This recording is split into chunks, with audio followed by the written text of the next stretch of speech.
for joining me for this tutorial. In this tutorial, I'll finally start teaching you how to code using HTML. We're going to start off by learning the syntax of HTML, because the syntax can make or break your code. We'll be discussing the difference between elements, tags, and attributes, which categorize the pieces of code that have different purposes.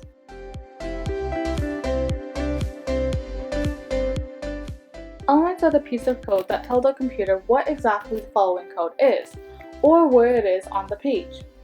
I'll start by further explaining how an element tells the computer what the next piece of code is. For example, I've created an ordered list here. An ordered list is a numbered list. This list was created by typing this element, li.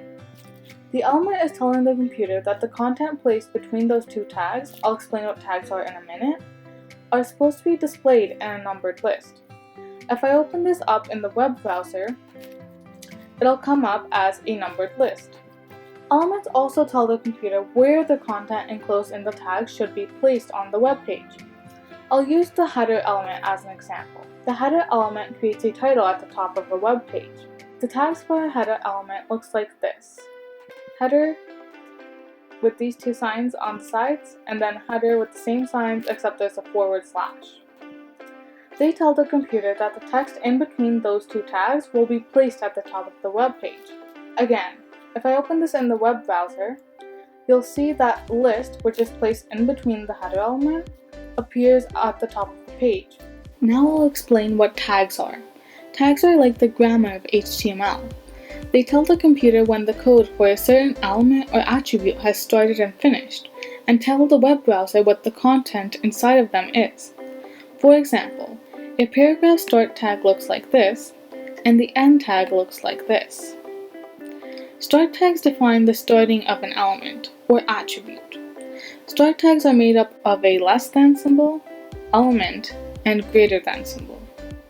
You can differentiate start tags from end tags because the end tags have a / in them before the element. Without start tags, computers wouldn't know what the text is. For example, I'll open this on the web page and we can see what it looks like with the tags. This is what it looks like with the tags. Now, I'll take them away and we'll see what happens.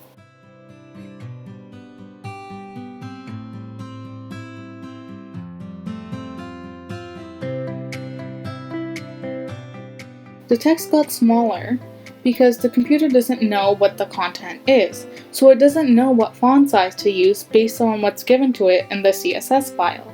Next come end tags. End tags define the end of an element or an attribute. For example, the paragraph end tag tells the computer when the paragraph has ended. Most browsers will still be able to read your code even if you forget part of a end tag, or even all of it, but it's good to practice to write the code out properly. Some tags don't actually require end tags. An example of this includes image tags, which allow you to put an image onto your website. Here's an example of an image tag on my Cryptic Languages website. As you can see, there is no end tag with the /, just a less than symbol. The reason they don't require end tags is because they aren't formatting any content, they are the content. Another interesting fact is that there can be tags within tags, sort of like how in BEDMAS there can be brackets within brackets. These tags are called nested tags. An example of a nested tag is the title tag under the head tag. As you can see, the title tag is indented to show that it's nested under the head tag. I'll be discussing the purpose of specific tags like the title tag and the head tag more in the next tutorial, so don't worry too much about them yet. Finally, I'm going to be explaining attributes. An attribute is a part of the code that comes after the element start tag. It gives some more information about the element to the computer. This extra information could be about the design or what to do when something doesn't work. Attributes are always inside the opening tag of the element. The syntax of an element looks like this. Name equals value. The value always goes in quotes. Two examples of an attribute can be the source attribute and the alt attribute. I'll start with the source attribute. The source attribute is used to tell the computer the file name of the image you want to display. It's like telling the computer, this is the source of the image. Here's an example of the source attribute at play. It's telling the computer to find this file in the computer and then display it where I've told it to be displayed on the page. Next, I'll move on to the alt attribute. The alt attribute is used to tell the computer what text to display if the image doesn't load. This is an example of what appears if you write kitten in the alt text section. Let me show you how to set up alternate text. It looks like this and goes after the name of the file.